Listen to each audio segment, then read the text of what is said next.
Bonjour et bienvenue dans cette vidéo. Aujourd'hui, je vais vous partager un projet immobilier concret, réel et détaillé, avec chiffres, travaux, erreurs, réussites et tout ce qui fait la réalité de l'investissement. Ici, pas de théorie abstraite, pas de promesses de richesse rapide. Je vais vous raconter mon parcours avec un immeuble que j'ai acheté moi-même en juillet 2019, rénové et mis en location en juillet 2020, tout en gardant un cash flow positif dès le départ. Nous allons voir ensemble pourquoi j'ai choisi une SCI à l'impôt sur les sociétés, comment chaque logement a été rénové moi-même ou avec des artisans, les choix financiers et techniques qui ont permis la rentabilité, les difficultés que j'ai rencontrées et les erreurs que j'ai évitées, le résultat final et ce que j'ai appris de ce projet. Si vous êtes intéressé par l'immobilier concret, par la manière de transformer un bien vétuste en actif rentable, vous êtes au bon endroit. Tout commence avec la propriétaire de l'immeuble, une dame de 98 ans, placée sous tutelle et vivant en maison de repos.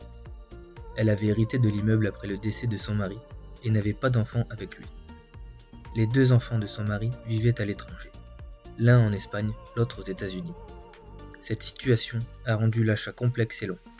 Il a fallu vérifier la tutelle et obtenir l'autorisation du juge, contacter les héritiers à l'étranger et attendre leur réponse, préparer toutes les démarches administratives pour que la vente soit valide. Au final, la signature définitive de l'acte authentique a pris 7 mois, contre 3 mois environ en temps normal. 6 mois après, la propriétaire est décédée. Si cela était arrivé avant la signature, l'opération aurait été annulée.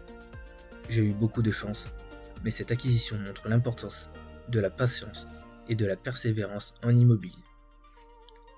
Cette anecdote illustre parfaitement que l'immobilier implique souvent de gérer des imprévus administratifs et des délais, et qu'il faut savoir être méthodique. Le coût de l'achat immobilier était de 150 000 €, avec 7 200 € de frais d'agence et 7 500 € de frais de notaire. J'ai mis 3 000 € d'apport personnel sur ce projet, et le reste a été financé par un emprunt bancaire sur 20 ans, à un taux d'environ 1,6%. Tous les mois, je rembourse 1 215 € à la banque pour ce projet. Quand j'ai visité l'immeuble, il était vide et complètement vétuste, dans l'état typique des années 1980.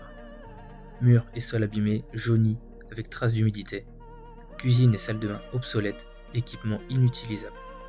Pas d'isolation et vieille chaudière au gaz de vieux. Électricité ancienne et non conforme.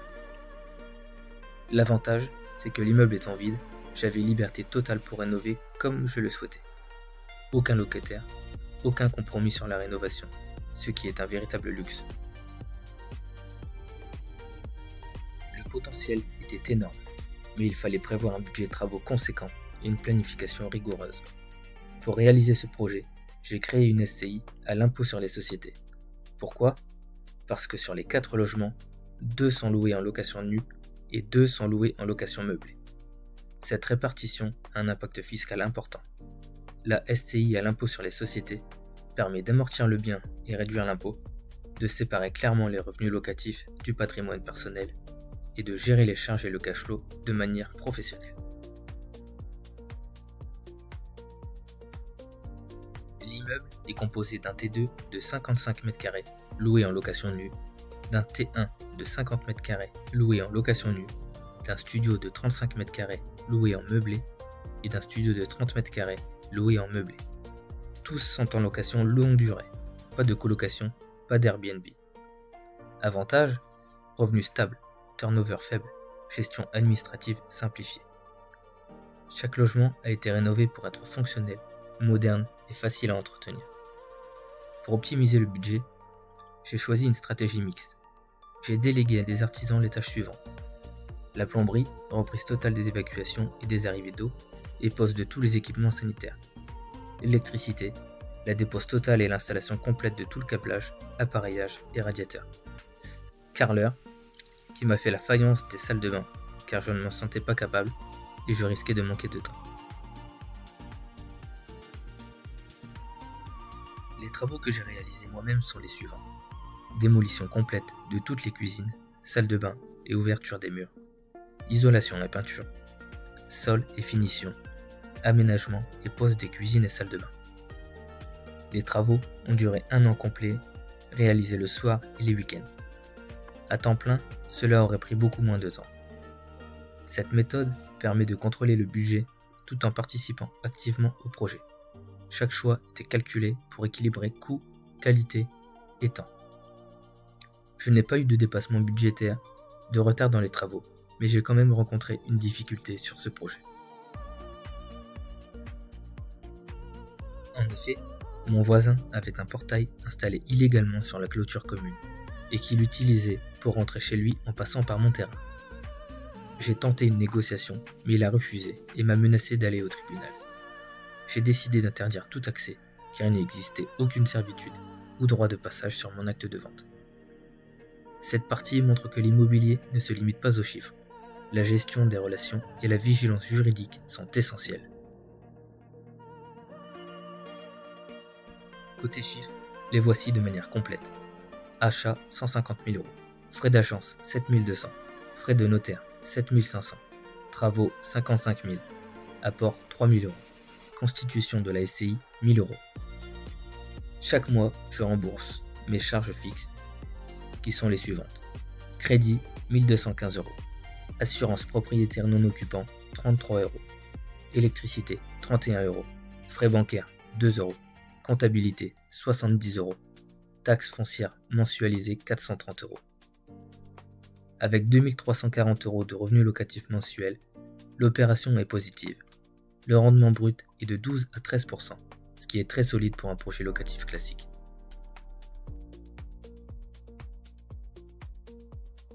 Chaque mois, je rembourse une partie de mon crédit bancaire. Chaque remboursement fait grossièrement patrimoine car j'ai moins de dettes.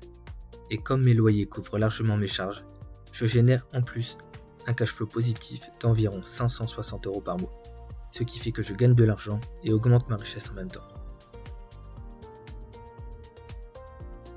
Comme tu peux le voir, c'est un projet rentable dès le départ, avec un cash flow immédiat positif. Fin 2020, une fois les travaux terminés, j'ai invité mon notaire à visiter l'immeuble pour réaliser une estimation de sa valeur à la revente. Il a été évalué à 230 000 €, ce qui représentait déjà une plus-value latente intéressante par rapport au prix d'achat. 1 an seulement après l'acquisition, j'étais donc déjà en sécurité. Si j'avais dû revendre rapidement, je ne perdais pas d'argent et je pouvais bénéficier d'une plus-value immédiate. Aujourd'hui, en 2026, soit 7 ans après l'achat, la valeur de l'immeuble est probablement comprise entre 270 et 300 000 €. Pendant ce temps, grâce au loyer de mes locataires, j'ai déjà remboursé 7 ans de crédit. Il me reste environ 150 000 € à rembourser à la banque, ce qui signifie que mon patrimoine net et ma richesse ont fortement augmenté depuis l'acquisition. Pour résumer, 4 logements rénovés entièrement, cash flow positif dès le départ, rendement brut 12 à 13%, projet réalisé en 1 an, partiellement moi-même, partiellement avec des artisans. C'est un exemple concret de rentabilité réelle. L'immobilier ne consiste pas à acheter vite et espérer, mais à planifier, structurer et exécuter méthodiquement. Si vous voulez plus de détails sur les calculs et voir mes prochains projets réels, abonnez-vous et activez la cloche. Merci d'avoir regardé cette vidéo et à bientôt.